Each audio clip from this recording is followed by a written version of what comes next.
He produced Bombay Dreams, yes, which is a completely different direction, really, for you, wasn't it? I enjoyed working with Rahman, who's a huge name in Bollywood circles and is really now starting to, I mean, for want of a better phrase, cross over, if you like. But what was it like working on that musical? Well, that was a fascinating musical. I mean, I knew straight away the Bombay Dreams. It had to be a different kind of language. I knew, as soon as I heard it, I thought, I can't use the rhyme Bombay and Flambe, which I thought was very good. And I thought, no, it's too sophisticated. But Rahman is not a theatrical person, and he's a brilliant composer.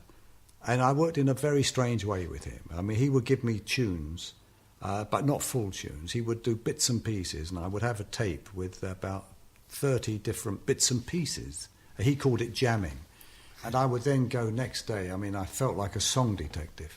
I would say, well, that third thing that you played, I love half of it, but can we have that and can we join it onto what you did on 19? And so there's a lot of that stitching together. However, when it all came together, it was quite arduous. Also, he's a lovely boy, but I don't think I've ever written so many songs without my shoes on, because he's quite religious. And, you know, when you write... he's a Sufi, is his religion, and you have to take your shoes off because you're writing in a sacred place. He prayed about 6 times a day. He would leave the room, so it wasn't like sitting down, you know, with Quincy Jones. Hey man, you know, it wasn't anything like that. But I got into the rhythm of it, and also his hours are so different to mine. I like to work in the morning, and he gets up round about midday.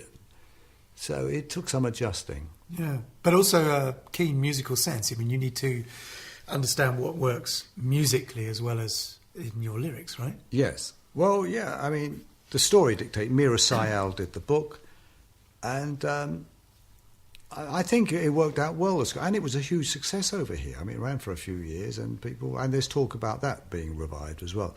But from a composing point of view, it was tricky, because he's not the kind of guy who'd say, I've written a song, and then sit down and play you a whole song. I'll tell you another thing he did, which was terrifying, he used to do. He used to say to me, well, we've got to write this ballad. But then I say, yeah, I know, okay.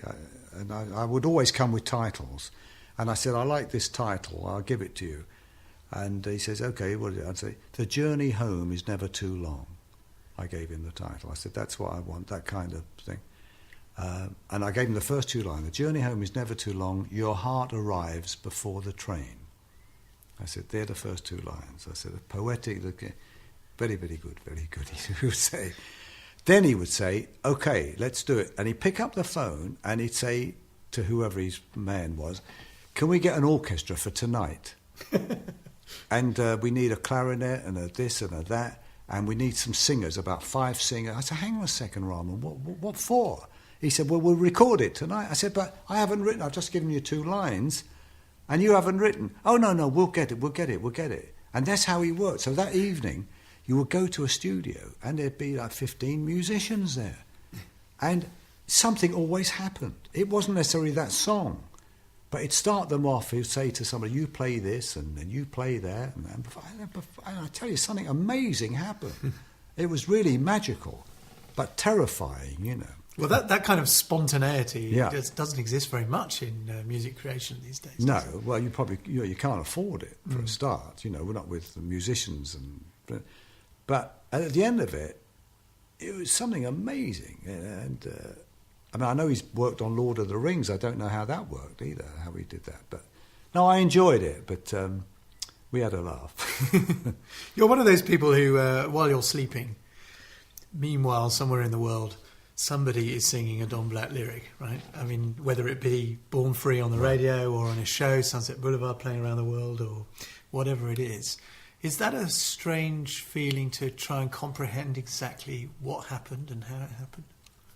Well, it is when you look, I think when anyone looks back over their lives, I mean, you don't have to be in show business or a writer, you know. I have a 93-year-old father-in-law, who said to me just the other day, I can't believe where the years have gone. You know, 1 minute I'm in the army and the next minute I'm 93. So I don't think it applies to composers and lyricists. I think it's the same for anyone.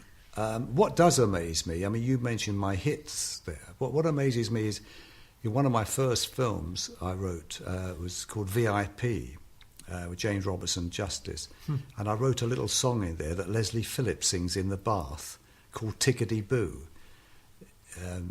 If you want to latch on to a simple phrase, say tickety boo, it is a bit of nonsense.